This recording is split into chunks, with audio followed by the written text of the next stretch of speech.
Atos capítulo 8, versos 26 a 28.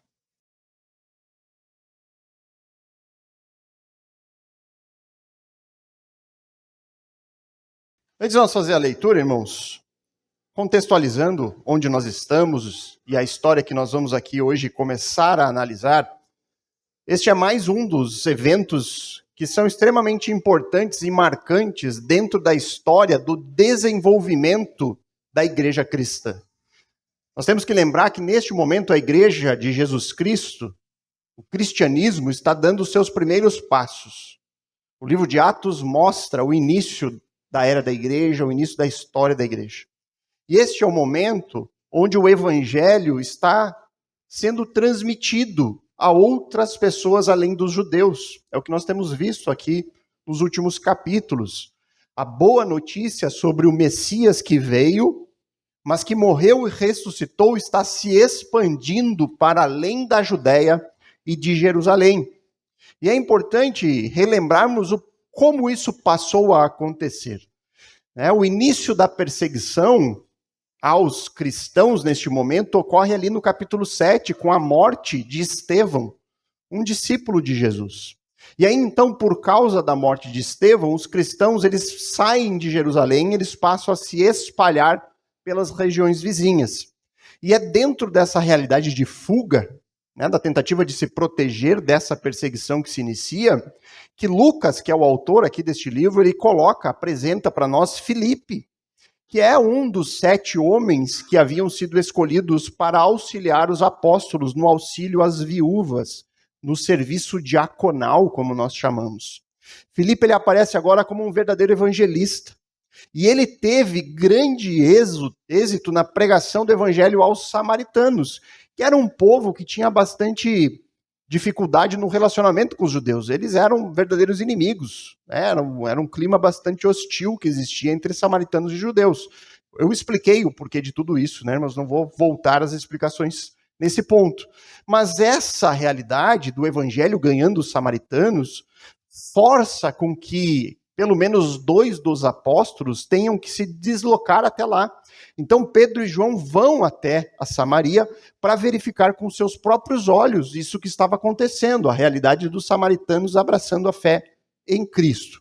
E é somente quando eles chegam lá que ocorre aquilo que é chamado de o Pentecoste samaritano, que é o momento onde os samaritanos, mesmo depois de já ter ouvido o evangelho, terem sido batizados, confessando crer em Jesus, eles só recebem de fato o Espírito Santo da mesma forma que ocorre em Atos 2, com um sinal visível, com evidências externas, quando os apóstolos estavam lá.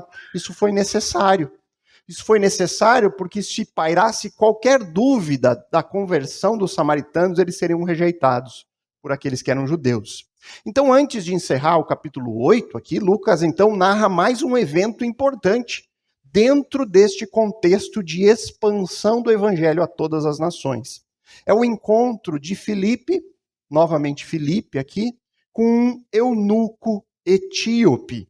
E nós vamos fazer a leitura de Atos 8, dos versos 26 até o 40. Mas nós vamos ficar restrito na exposição de hoje aos versos 26 a 28.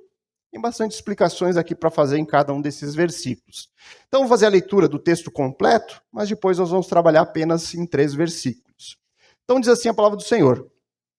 Um anjo do Senhor disse a Filipe, levante-se e vá para o sul, no caminho que desce de Jerusalém a Gaza. Este se acha deserto. Filipe se levantou e foi. Havia um etíope eunuco, alto oficial de Candace, rainha dos etíopes, o qual era superintendente de todo o seu tesouro. Ele tinha vindo a adorar em Jerusalém e estava regressando ao seu país. E assentado na sua carruagem, vinha lendo o profeta Isaías.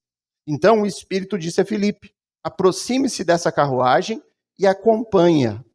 Correndo para lá, Filipe ouviu que o homem estava lendo o profeta Isaías. Então perguntou, o senhor entende o que está lendo? E ele respondeu, como poderei entender se ninguém me explicar? E convidou Filipe a subir e sentar-se ao seu lado. Ora, a passagem da Escritura que ele estava lendo era esta: foi levado como ovelha a um matadouro, e como um cordeiro mudo diante do seu tosquiador, ele não abriu a boca. Na sua humilhação, lhe negaram justiça. Quem poderá falar da sua descendência? Porque a vida dele é tirada da terra. Então o eunuco disse a Filipe: peço que você me explique a quem se refere o profeta. Fala de si mesmo ou de outra pessoa? Então Filipe explicou, e começando com esta passagem da Escritura, anunciou-lhe a mensagem de Jesus. Seguindo pelo caminho, chegaram a certo lugar onde havia água. Então o eunuco disse: eis aqui água. O que me impede que eu seja batizado? Filipe respondeu: é lícito, se você crê de todo o coração. Então ele disse: creio que Jesus Cristo é o Filho de Deus. Então mandou parar a carruagem. Ambos desceram à água e Filipe batizou o eunuco. Quando saíram da água, o Espírito do Senhor arrebatou Filipe, e o eunuco não o viu mais. E este foi seguido o seu caminho, cheio de alegria. Mas Filipe foi visto outra vez em Azoto, e seguindo viagem, evangelizava todas as cidades até chegar a Cesareia. Irmãos, como vocês já perceberam, eu vou dividir esse relato aqui, esse texto maior, em várias parcelas, tá? Para não ficar muito pesado e para não perdermos informações importantes, meditações e aplicações que podemos retirar de cada um dos versículos. Hoje nós veremos apenas os versos 26 a 28. E o meu objetivo aqui, irmãos, é explicar detalhadamente para vocês tudo o que nós recebemos de informação aqui por parte de Lucas. E ainda retirar algumas aplicações importantes a nós para os nossos dias. E existem aqui pelo menos 3 lições importantes que nós podemos tirar dos versos 26 a 28. Nós veremos aqui como Deus guia e dirige o seu povo. Como Deus conduz ativamente os passos da sua igreja. Nós veremos algo que choca até mesmo muitos cristãos em nossos dias, que é a soberania plena de Deus. O que é dizer que Deus é soberano? O que implica essa realidade da soberania? Irmãos, ser soberano significa que Deus controla todas as coisas. E isso inclui a salvação dos homens. Nós veremos também como Deus age para salvar. Nós veremos as ferramentas que o Senhor utiliza para alcançar aquele que está perdido. Nós veremos como o texto mostra claramente a atuação conjunta do Espírito Santo e da palavra para abrir os olhos deste homem que nós estamos vendo no texto. Eu creio, queridos, que o ponto principal aqui talvez seja a maior aplicação e que deu o título da exposição de hoje, é algo que pode até soar ofensivo para muitos. Como assim Deus salva quem Ele quer? Para muitos, Deus salva aquele que merece ser salvo. Para muitos, Deus salva apenas as pessoas que são boas. E muito dessa compreensão, irmãos, está enraizado em um entendimento de que a salvação ela é baseada nas nossas obras. Nós somos salvos porque fizemos coisas boas. E aí a pessoa tem um entendimento de que Deus nos salva pelos nossos méritos e não pelos méritos dele mesmo.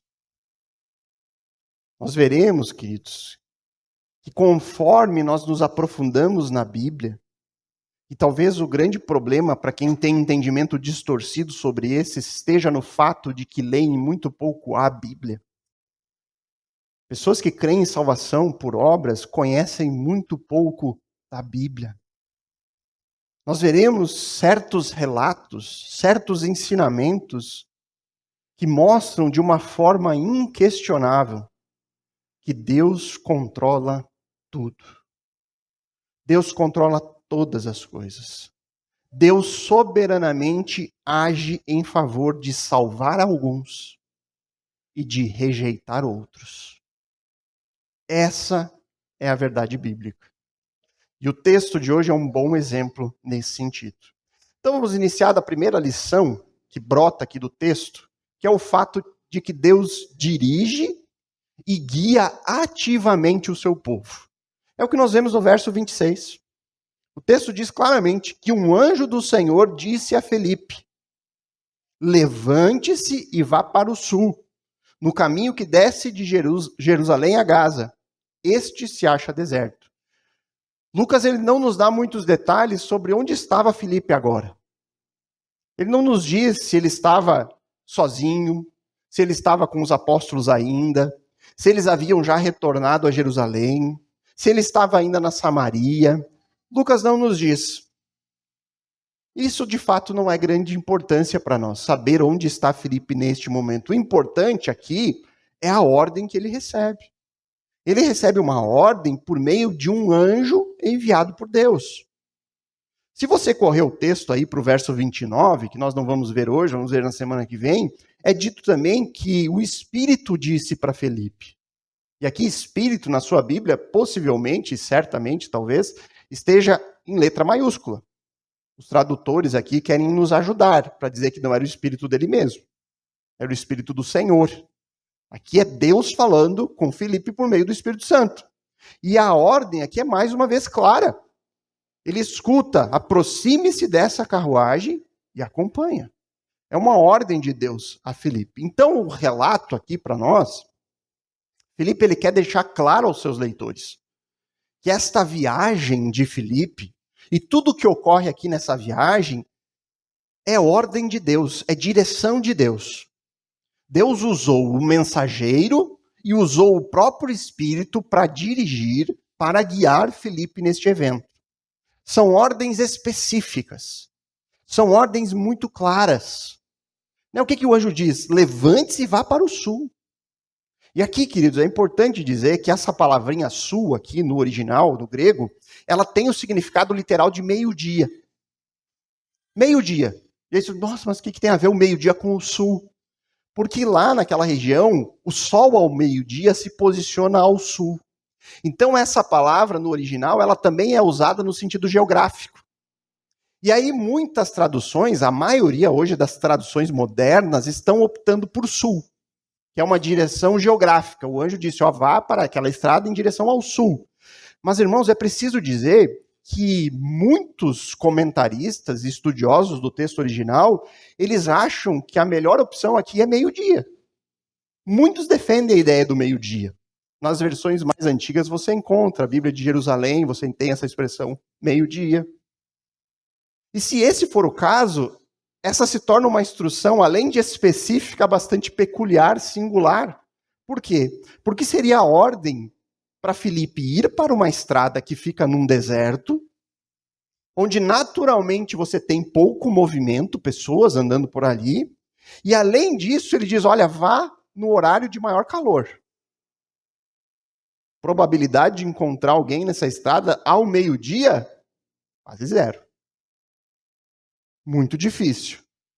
E isso reforça para nós o quanto é inegável a intervenção sobrenatural de Deus na vida da igreja, guiando os passos do seu povo de maneira muito específica, uma ordem clara. E aqui nesse momento do texto, de forma sobrenatural. Um anjo foi ali e falou a Filipe, vá até lá, vá para lá. Então, quando nós nos deparamos com um texto como esse, onde nós vemos Deus conduzindo, Deus guiando, Deus direcionando, falando com os membros da igreja, é comum e até inevitável a pergunta: será que é desta forma que Deus nos guia hoje? Será que Deus continua a agir e a falar desta forma com a sua igreja, da mesma forma como ele fez com Filipe aqui em Atos? Será que Deus ainda dá ordens específicas, diretas, de forma pessoal, como nós vemos aqui? E, irmãos, esse é um assunto e é um questionamento que precisa sempre ser trazido e esclarecido. Por quê? Porque é muito comum nós vermos pessoas buscando que Deus fale com elas, buscando que Deus as oriente, buscando que Deus dê a elas experiências semelhantes a de Filipe. Eu quero ouvir Deus falar comigo, assim como Filipe desfrutou naquele momento. E aí então você encontra pessoas que buscam sonhos, que buscam visões, que querem ter experiências sobrenaturais que deem a ela uma orientação direta na tomada de decisão das suas vidas. Eu preciso escolher qual trabalho eu devo aceitar. Eu tenho 2 propostas de emprego. Deus, fala para mim qual que é. As pessoas me mandam um sonho que me dê clareza nisso. Me fala algo para me direcionar. Irmãos, essa é uma realidade presente em muitas igrejas cristãs. Busca de uma revelação direta e pessoal de Deus. Irmãos, eu preciso dizer, quando a gente vai para a Bíblia, nós encontramos sim muitos relatos de Deus falando até audivelmente com pessoas. Nós encontramos. Aqui eu vou dar uma lista de textos onde você vai encontrar isso. Êxodo 3,14, Josué 1, Juízes 6,18, 1 Samuel 3,11, 2 Samuel 2,1, Jó no capítulo 40, o texto de hoje que nós estamos vendo, Isaías capítulo 7, Jeremias capítulo 1, verso 7. Você tem também, nós veremos Atos 9, Deus também dirigindo e falando e guiando. E essa é uma pequena amostra, irmão. Esses textos aqui são alguns textos que você pode verificar e vai ter Deus falando com as pessoas. Mas, irmãos, nós não podemos esquecer que dentro dessa dezena de registros bíblicos de Deus falando, essas ocorrências refletem 4.000 anos de história. 4.000 anos da história da humanidade. Deus falando diretamente com alguém é certamente a exceção no registro, e não a regra. Na maioria das vezes, Deus não se revelou dessa forma. Deus não falou assim.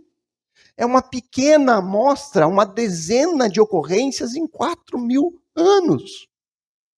Houve momentos onde essa intervenção sobrenatural de Deus se fez necessária. O relato que nós estamos vendo aqui em Atos, esse período da história, isso foi necessário.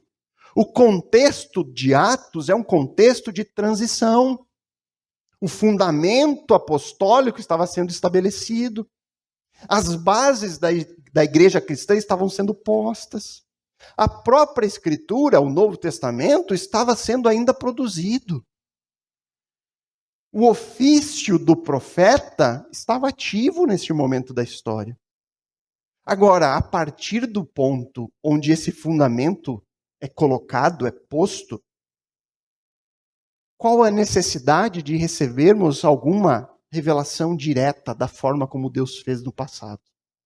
Irmãos, a Bíblia, o livro que você tem na sua mão, espero que você tenha, é um livro que contém tudo aquilo que você precisa. Seja para viver a vida cristã aqui e agora, seja para encontrar a salvação eterna. Tudo o que você precisa está na palavra. Nós temos aqui orientação direta ou indireta, ou princípios que nos guiam em tudo. Não há um assunto que a Bíblia não trate. Se ela não trata diretamente, ela tem vários princípios que vão nos guiar sobre cada um dos assuntos. Por isso, Deus continua a falar conosco. É claro que sim. Mas hoje, irmãos, isso ocorre primeiramente, principalmente, através da Bíblia.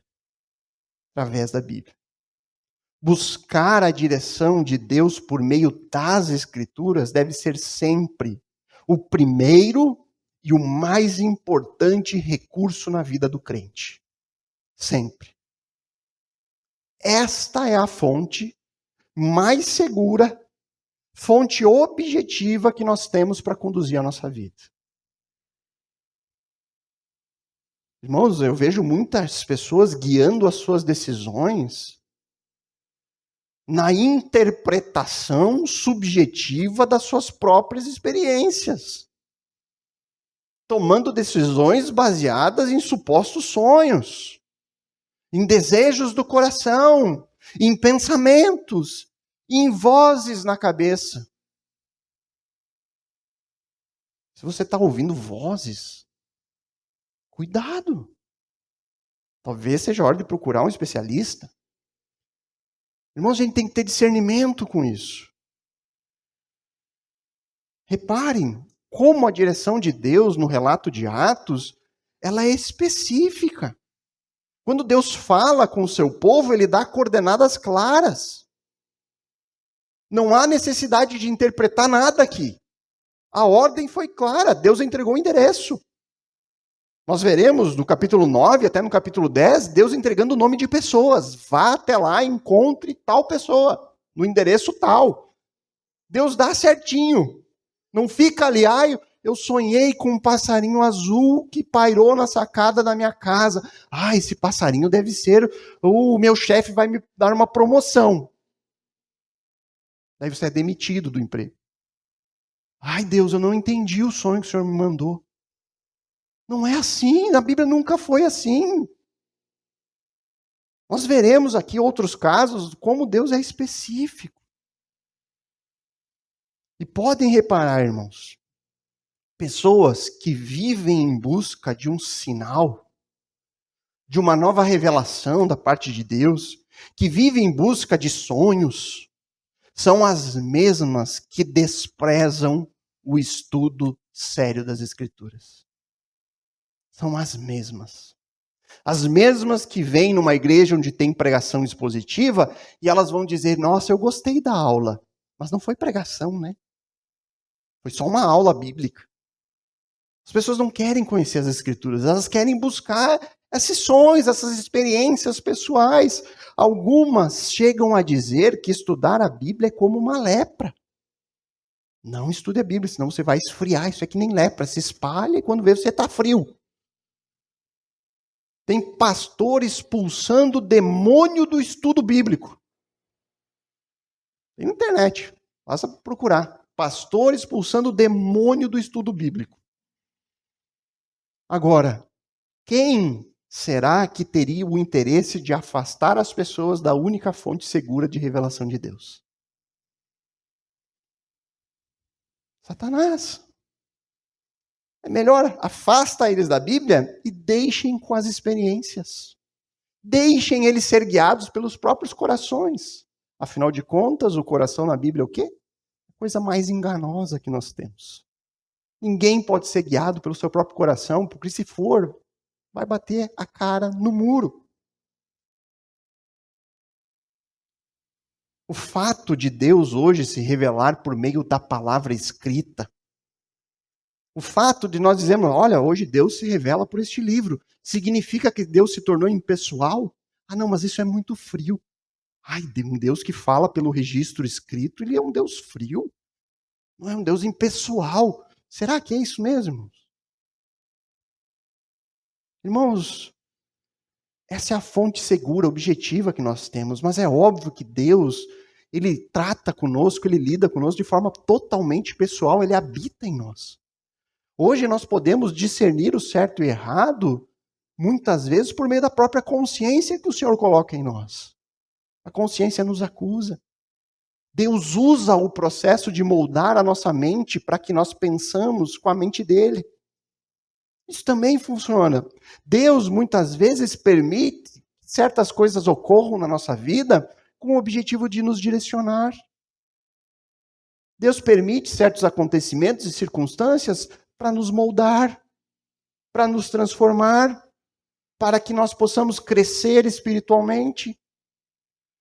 Irmãos, eu duvido um crente que não olhe para a sua vida e não veja o agir de Deus nas pequenas coisas. Não há um crente que não tenha experiências com o Senhor. Talvez não essas experiências do mundo pentecostal e neopentecostal, mas experiências no sentido de ver a provisão diária, de ver o cuidado, de ver a providência nas questões simples e complexas. É possível ver Deus e sentir Deus o tempo todo. Deus continua sendo pessoal. Deus continua se relacionando pessoalmente com cada pessoa por meio do seu Santo Espírito que habita no crente. E eu não estou dizendo aqui, irmãos, que Deus simplesmente não fala mais. Deus não pode mais falar. Deus faz o que Ele quer. Deus faz o que Ele quer. Quem sou eu para dizer que Deus não fala mais? Se Deus quiser falar, Ele vai falar. A questão é sermos cautelosos, sermos sábios nesse assunto. É altamente duvidoso, altamente questionável que isso ocorra tão frequentemente quanto algumas pessoas dizem acontecer. Deus está todo dia falando, todo dia revelando coisa nova, todo dia Ele está lá. E mais uma vez eu insisto, irmãos, no argumento bíblico. Mesmo na Bíblia, Deus falando diretamente com alguém é sempre a exceção. Nunca foi a regra. Se alguém alega que Deus está falando com ele, primeira coisa é como é que você tem certeza disso? Ah, Deus falou no meu coração. E como é que você sabe que é Deus e não o diabo? Como é que você sabe discernir a voz de Deus ou não? Compare com a Bíblia. Compare com as Escrituras. Se Deus falasse hoje, suas palavras estariam sempre de acordo com a Bíblia. Estaria sempre de acordo com a sua revelação. Deus falou para mim que eu sou um pecador. Acertou. Né? Se foi Deus o mesmo ou não, não sei, mas está certo. É isso mesmo.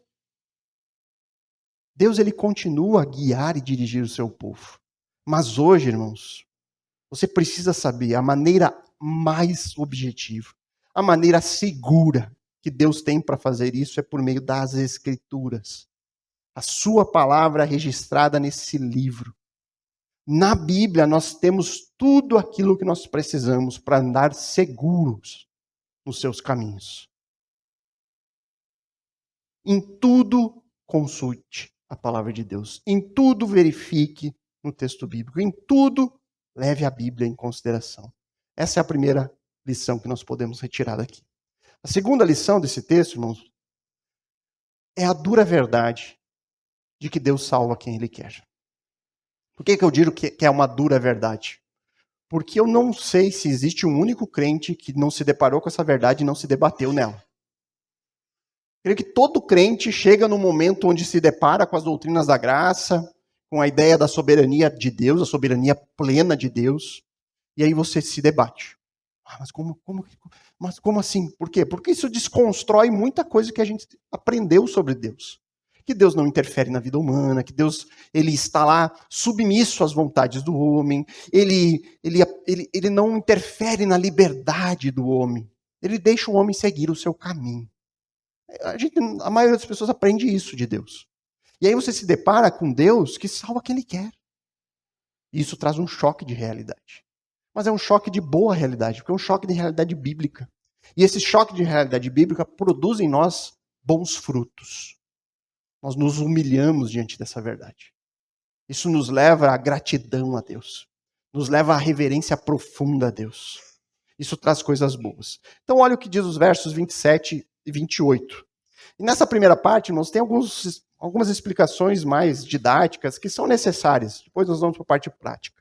Ele diz ali, Filipe se levantou e foi. Filipe obedeceu a ordem e seguiu. Havia um etíope, eunuco, alto oficial de Candace, rainha dos etíopes, o qual era superintendente de todo o seu tesouro. Ele tinha vindo adorar em Jerusalém e estava regressando ao seu país. E assentado na sua carruagem, vinha lendo o profeta Isaías. Filipe, de forma obediente, ele segue a direção que o anjo lhe deu sem questionar. E contra toda a probabilidade, ele logo encontra nessa viagem um homem, um etíope. Irmãos, nos tempos bíblicos, a região chamada Etiópia, ela ficava no sul do Egito atual, entre o Egito e o Sudão, hoje no mapa. Você deve ter familiaridade com a África, você sabe bem onde é que fica cada um desses. Não, né? A maioria de nós não sabe, mas procure lá. É bem ao norte da África, você tem o Egito e logo embaixo o Sudão. A Etiópia, naquele momento, ficava entre o Egito, o sul do Egito e o norte do Sudão. Hoje, se você for ver lá a Etiópia atual, ela fica ainda mais ao norte, depois do Sudão, ao sul do Sudão, um país lá estabelecido. Não é a mesma região, tá, atualmente, deste relato bíblico. Lucas diz que este era um etíope eunuco. O sentido literal de um eunuco, irmãos, era um empregado da realeza que era castrado. Tá? Então, se você é um pouco mais jovem e não sabe o que isso significa, pergunte ao seu pai em casa. Tá? Não vou dar detalhes aqui sobre isso. E por que acontecia isso? Porque esses homens, normalmente, eles trabalhavam na realeza atendendo as mulheres. Ele atendia ou a mulher do rei, né, fazia os serviços para ela, ou até mesmo cuidava do harém do rei, das esposas, das concubinas de um rei. Então eles passavam pelo processo de castração. Entretanto, naquele tempo, no Antigo Oriente Próximo, esse título eunuco, ele não queria dizer necessariamente o processo de alguém que passou por castração. Era muitas vezes um título simplesmente para dizer de pessoas de alto escalão, políticos, oficiais do governo, pessoas que ocupavam esses cargos. Então, não necessariamente aqui ele precisava ser um homem castrado. Ele poderia ser simplesmente alguém de um alto escalão do governo. Talvez seja essa a informação que Lucas queira nos dar. Ele diz ainda que ele trabalhava, era um alto oficial de Candace. E Candace aqui, irmãos, não é o nome de uma pessoa e nem de um local. Candace aqui é um título análogo a Faraó. É a ideia de rainha-mãe. Era a mãe que governava no lugar do filho. Então esse era o título. Candace significa rainha-mãe. Então ele era um alto oficial de um alto escalão que servia diretamente a rainha-mãe da Etiópia e ele administrava todo o tesouro deste lugar, todo o tesouro dessa pessoa. Então ele estava aqui numa estrada, retornando de uma viagem a Jerusalém. Ele esteve lá para quê? Para adorar. O texto nos diz isso. Aí surge uma incerteza aqui sobre este homem. Lucas ele não diz se esse eunuco etíope era um judeu ou um prosélito. O que é um prosélito? Um gentil que se converteu ao judaísmo. Lucas não nos diz isso. Nós temos registros históricos que mostram que vários judeus moravam no primeiro século na região da Etiópia, na região do Egito. E esses judeus, eles voltavam a Jerusalém de tempo em tempo, né? Eles adoravam, cultuavam a Deus nas suas sinagogas locais, mas eles voltavam a Jerusalém para o calendário festivo, para uma adoração mais especial lá no templo, no lugar sagrado do judeu. Pode ser o caso aqui deste homem. Ele pode ser um judeu que foi para lá, ou ele pode também ser um prosélito, um gentil que se converteu ao judaísmo. Então ele está aqui numa viagem, retornando de uma viagem que ele possivelmente foi ao templo para adorar a Deus. Se ele era castrado de fato, ele não poderia ter entrado no templo, era proibido. Mas se ele era um prosélito, ele poderia acessar os pátios externos lá do templo. Alguns tentam relacionar ele como o primeiro gentil convertido. Mas, irmãos, isso não é possível, porque o livro de Atos deixa bem claro que o primeiro gentil a se converter é Cornélio, né, que nós vamos ver em Atos 10, já daqui a pouquinho. Possivelmente ele era um prosélito. E prosélito, irmão, um gentil convertido ao judaísmo, não era da mesma categoria. O judeu não considera ele da mesma categoria, no sentido de um gentil somente. Isso porque lá em Atos 6, que nós já vimos, um dos diáconos era prosélito. Lá em Atos 6,5 é dito, né, que Nicolau de Antioquia. Nicolau, prosélito de Antioquia, foi escolhido para diáconos, ou seja, prosélitos já faziam parte da igreja neste momento. Então não haveria problema quanto a isso. Nessa viagem, ele aparece numa carruagem. Carruagem também, irmãos, era um veículo bastante luxuoso para a época. Não era comum. Tá? E, obviamente, pela posição que ele ocupava, ele estaria bem acomodado em uma viagem. Sabe quanto tempo levava essa viagem? Aproximadamente 5 meses para ir e 5 meses para voltar. Então, certamente, ele não economizou no carro aqui, né? Era um carro que ele estaria bem acomodado. E aí, o que ele estava fazendo? Lendo. Lendo o quê? Isaías. Isso aqui também chama atenção, irmãos. Por quê? Porque, ao contrário de nós hoje, que cada um tem a sua Bíblia, né, A maioria dos crentes tem mais de uma, né? Tem coleção de Bíblia. Naquele tempo era muito difícil alguém ter o seu próprio registro, porque era caro. Era caro você ter um pergaminho, rolo. Você não tinha uma organização em livro, então cada um dos livros era um rolo que você tinha que portar, né? E isso custava muito caro. Então, possivelmente, o eunuco aqui, ele comprou esse rolo na viagem. Ele chegou em Jerusalém, ele comprou, tinha condição, e ele estava ali usufruindo do seu brinquedinho novo. É como se nós hoje tivéssemos ido viajar para algum lugar e compramos um celular novo. Volta na viagem o tempo todo, mexendo, né? Assim, estava o eunuco lá, feliz, lendo Isaías. E eles liam sempre em voz alta nesse período. Por isso que ele pode dizer, né, que quando ele chega, ele já escuta o eunuco lendo Isaías, porque eles liam. Era regra, ler em voz alta. Então, querido, tendo dado todas essas explicações mais teóricas, eu quero destacar algo que não pode passar sem nós meditarmos profundamente. Irmãos, Filipe só está aqui. Ele só teve esse encontro com esse etíope, por quê? Porque Deus mandou ele lá. Deus enviou Filipe até lá. E por que o Senhor mandou Filipe até uma estrada de baixíssimo movimento, num lugar deserto, possivelmente um horário improvável? Por que Deus manda Filipe lá? Não era melhor mandar para uma aldeia povoada, para que Filipe pregasse para várias pessoas? Não era melhor mandar Filipe para um lugar cheio de gente, para que ele pudesse anunciar a Cristo? Não. Ele mandou para uma estrada que provavelmente só estava passando aquela carruagem. Por que Deus manda Filipe lá? Porque Deus queria salvar especialmente este homem. Deus queria o etíope eunuco. Deus queria alcançar a ele. E isso me traz à memória algo que Jesus disse em João 10,16, onde ele falou assim: ainda tenho outras ovelhas, não deste aprisco. Preciso trazer essas também. Elas ouvirão a minha voz, e então haverá um só rebanho e um só pastor. Deus diz naquele tempo: olha, eu tenho pessoas que eu vou salvar. Tem pessoas que não são aqui do povo judeu, não são só daqui. Eu quero alcançar, eu tenho ovelhas, são minhas já, mas eu ainda não as chamei. Mas eu vou lá chamá-las no momento oportuno.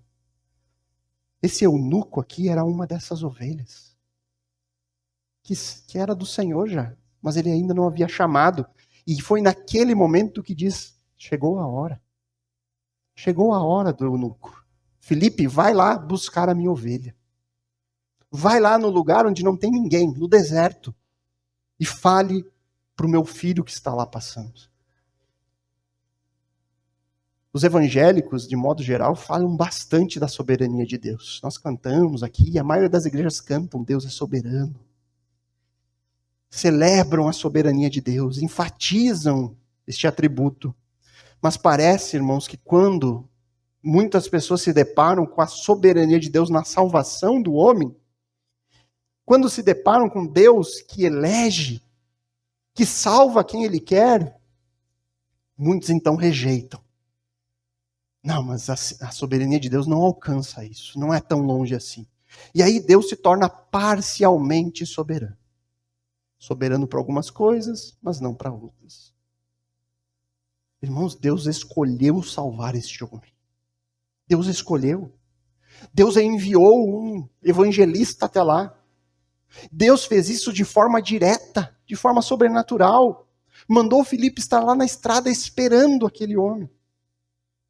Quer mais? Esse homem estava lendo o quê? Profeta Isaías. Qual o capítulo? Nós veremos mais para frente. Capítulo 53 de Isaías. Coincidência, né, irmãos? Coincidência, né? Foi o acaso. Deus está dirigindo os menores eventos. Deus conduziu esse homem a comprar o livro lá. Deus direcionou a ele sobrenaturalmente, mesmo sem ele perceber, a ler o Isaías 53. Deus está conduzindo cada elemento aqui dessa história. Mas eu quero trazer um outro exemplo bíblico a vocês, da soberania de Deus na salvação. Mas eu quero mostrar para vocês um texto que traga Deus escolhendo não salvar. para mostrar o outro lado da história. É isso mesmo que você ouviu. Deus escolhendo não salvar. Abram em Mateus 11. Mateus 11, versos 20 a 24.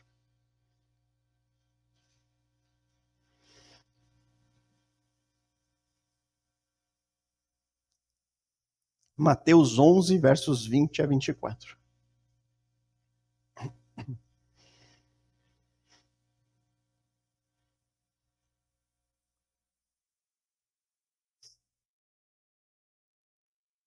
Mateus capítulo 11, versos 20 a 24.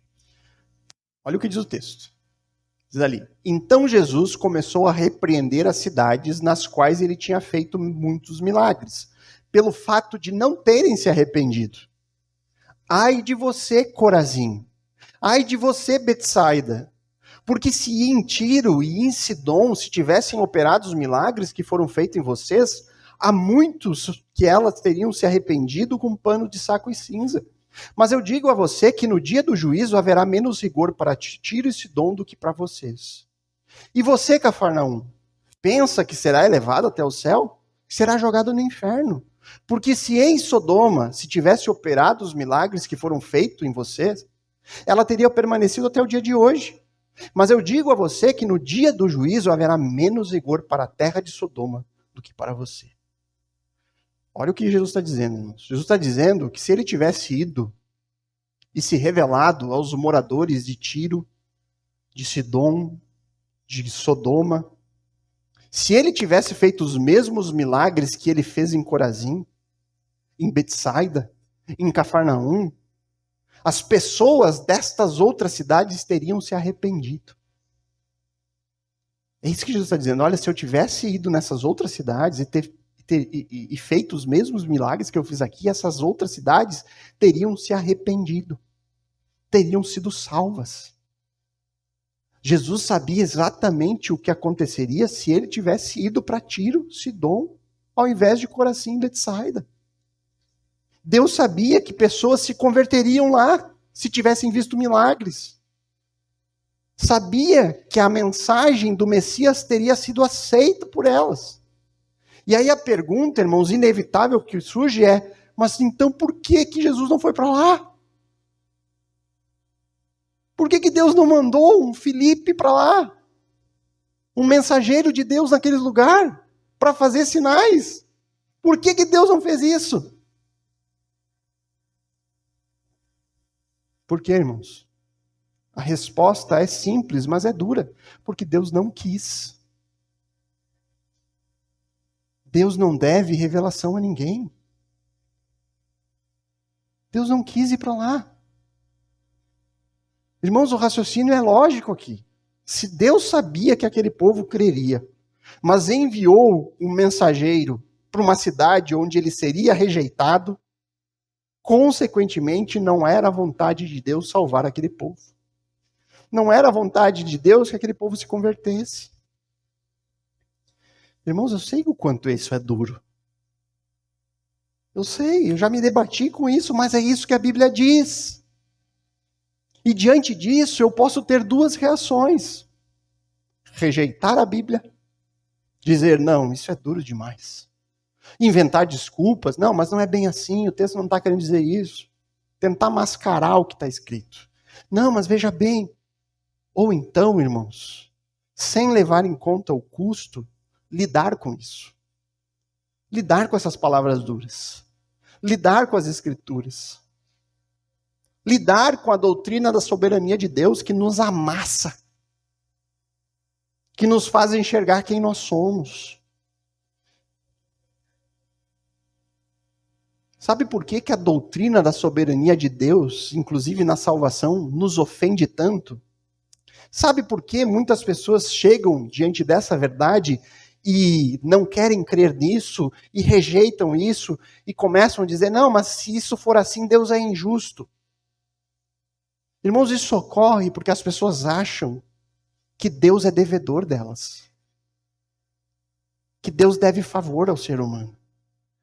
As pessoas, elas se acham boas em si mesmas. Elas se acham merecedoras do favor de Deus. Paulo tratou sobre isso lá em Romanos 9. Exatamente sobre isso. Ao nos depararmos com a eleição de Deus, qual é a nossa reação primeira? Ao nos deparar com a realidade de que Deus escolhe alguns e rejeita outros, qual é a primeira coisa que o ser humano vai dizer? Mas então Deus é injusto. Deus é injusto. Se ele escolhe uns e rejeita outros, ele se torna injusto. Qual é a resposta de Paulo a isso? Ele diz em Romanos 9, 14 a 18, de modo nenhum. De modo nenhum Deus é injusto. Porque ele disse a Moisés, terei misericórdia de quem eu tiver misericórdia e terei compaixão de quem eu tiver compaixão. Assim, pois, isso não depende de quem quer ou de quem corre, mas de Deus que tem misericórdia. Porque a Escritura diz a Faraó, foi para isto mesmo que eu o levantei, para mostrar em você o meu poder e para que o meu nome seja anunciado em toda a terra. Logo, Deus tem misericórdia de quem quer e também endurece quem ele quer. Irmãos, isso aqui nos coloca no nosso devido lugar. Quem é você para questionar a Deus? Quem é você, mera poeira cósmica, para falar que o Criador de tudo e de todos é injusto? Quem é você? Irmãos, nós não compreendemos nem a criação. Nós não compreendemos, nós conhecemos ali 5% do oceano. Nós não compreendemos o espaço, nós até hoje tentamos adivinhar o que tem além das estrelas. Nós não conhecemos nosso próprio corpo, os médicos não conseguiram decifrar os mistérios da mente humana, do cérebro. Irmãos, nós queremos entender e discutir com Deus. Ai, Deus, tu és injusto. Quem é você? Mero mortal para discutir com aquele que é imortal, eterno, soberano. Quem somos nós? Irmãos, essa lição aqui tem que estar gravada. Deus salva quem Ele quer. E isso deve nos levar a uma posição de imensa humildade. É nesse momento que eu diminuo, que eu me calo, que eu faço como Jó. Senhor, se alguma vez eu falei, agora eu tapo minha boca e eu não falo mais nada. Quem sou eu para discutir com o Senhor? Isso me leva à humildade e, consequentemente, à gratidão, porque se eu creio, não foi pelos meus méritos, foi pelos méritos dele. Foi por graça.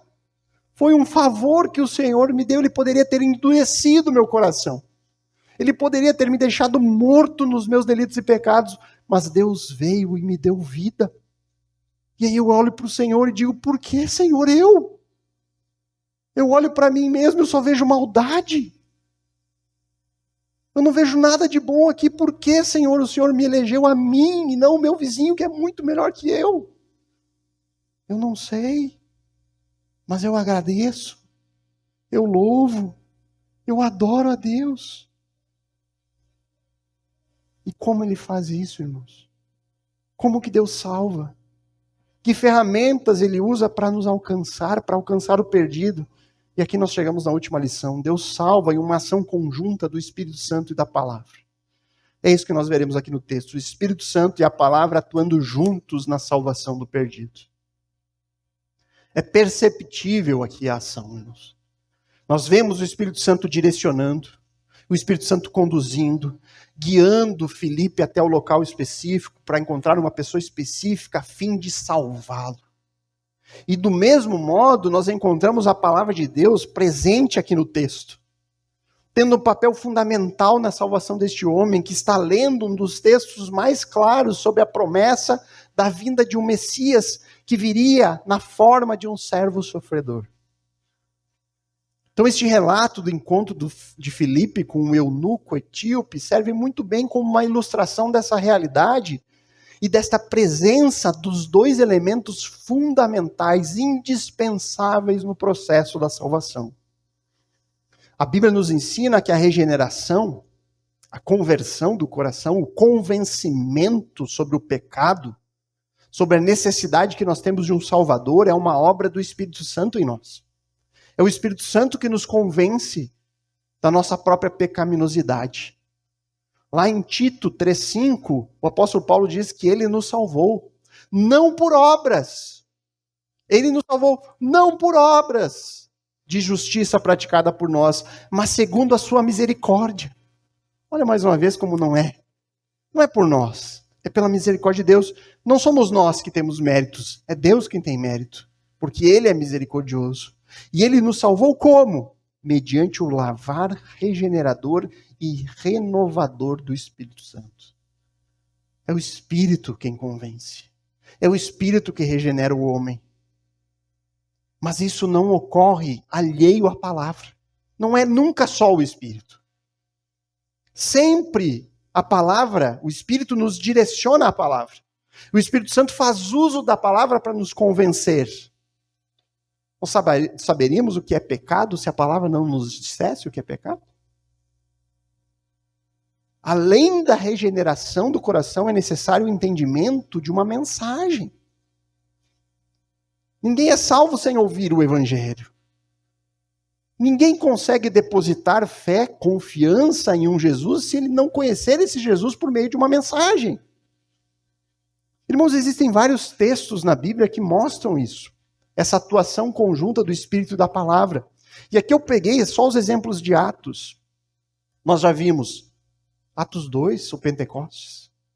O que aconteceu lá? O Espírito Santo desceu sobre os apóstolos, sobre os discípulos, de maneira evidente, de maneira onde eles puderam ver aquilo. E logo em seguida, o que Pedro fez? Pregou o Evangelho. Pregou uma mensagem. E 3.000 pessoas se convertem. Nós temos o exemplo de Filipe aqui. O Espírito Santo guiando Filipe até o eunuco. E aí o que Filipe faz? Explica as Escrituras. Ele vai explicar o texto e vai levar a fé por meio da compreensão da mensagem sobre Jesus.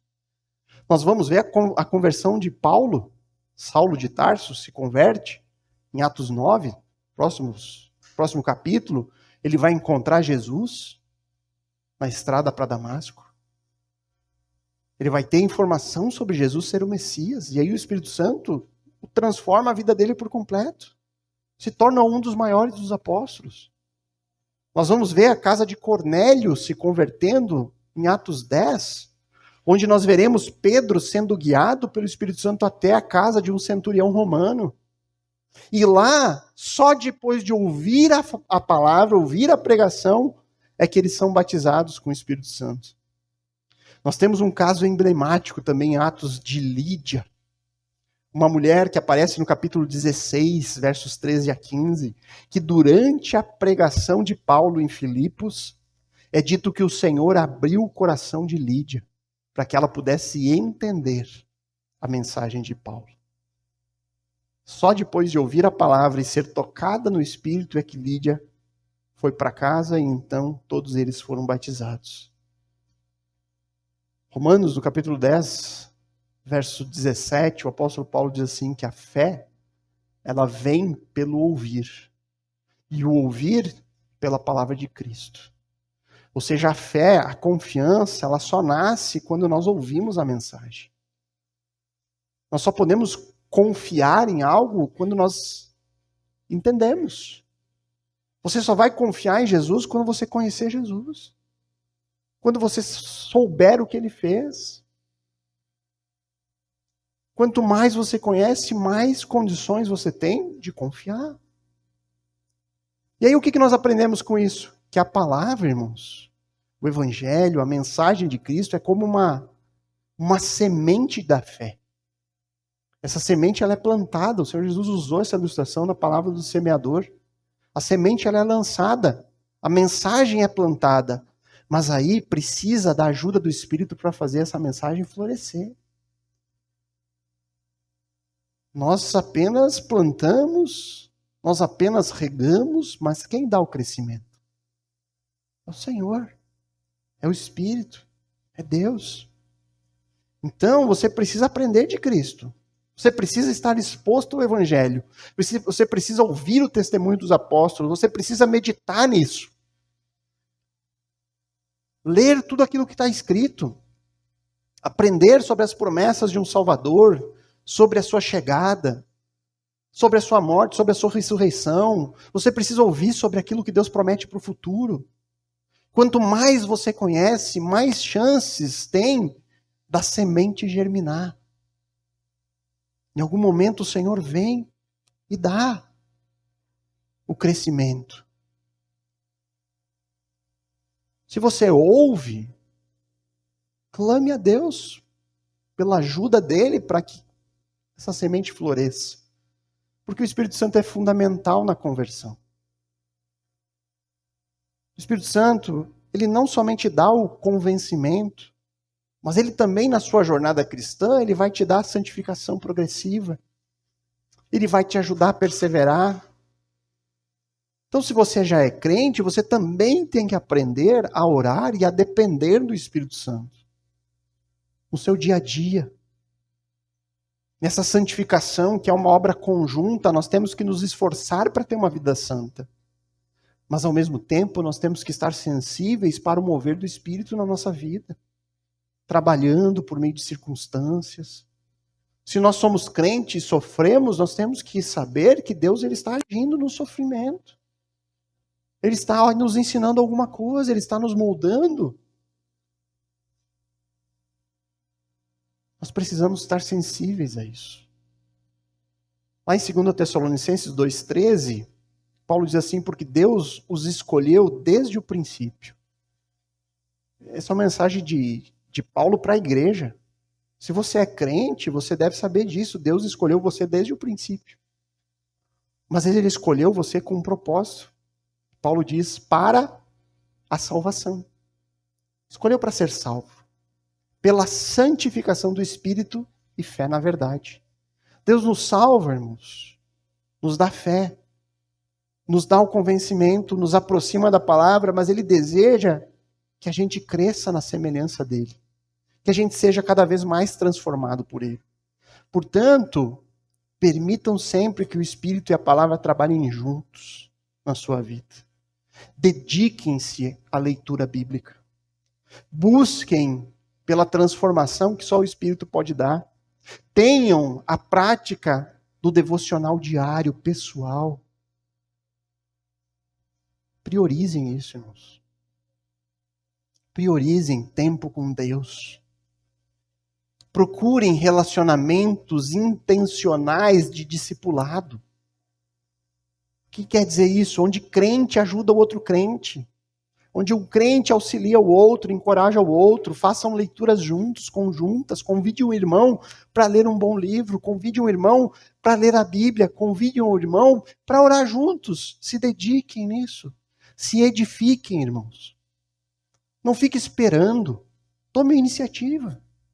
Tenham encontros intencionais com pessoas onde você vai poder crescer em fé e em conhecimento. Busquem pessoas onde você sabe, poxa, eu vejo que esse irmão é um irmão piedoso, eu quero andar mais próximo dele. Vou chamar ele para ir lá em casa. Vamos ter um tempo junto, vamos conversar coisas edificantes. Da mesma forma que rejeitem aqueles que só sabem falar dos outros. Rejeitem pessoas que só se unem para criticar, para escarnecer, para falar da vida alheia. Rejeitem essas companhias, irmãos. Rejeitem. Se for irmão, exorte. Exorte. Ó, irmão, não está sendo edificante aqui o nosso encontro. Desde que você chegou aqui em casa, você só está falando dos outros. Lembre-se de Efésios 4:29. Não saia da boca de vocês nenhuma palavra suja, mas unicamente a que for boa para edificação. O que eu falo edifica. Se não edifica, não fale. Não fale. Não vai construir nada? Não fale. Nós prestaremos contas de todas as nossas palavras tolas. Nós prestaremos contas. Agora, se no seu caso você ainda não consegue nem crer, se tudo isso é difícil demais para você confiar, mas ao mesmo tempo você entende as consequências que a Bíblia fala disso, da ausência de fé, se você entende quais as consequências que a Bíblia diz para o homem em pecado, e você tem medo disso, a única coisa que eu posso dizer para você é, clame ao Senhor. Peça para que Ele lhe ajude. Peça para que o Espírito seja concedido a você, para que você possa crer. Peça que o Senhor lhe ajude a enxergar. E eu digo, faça isso agora.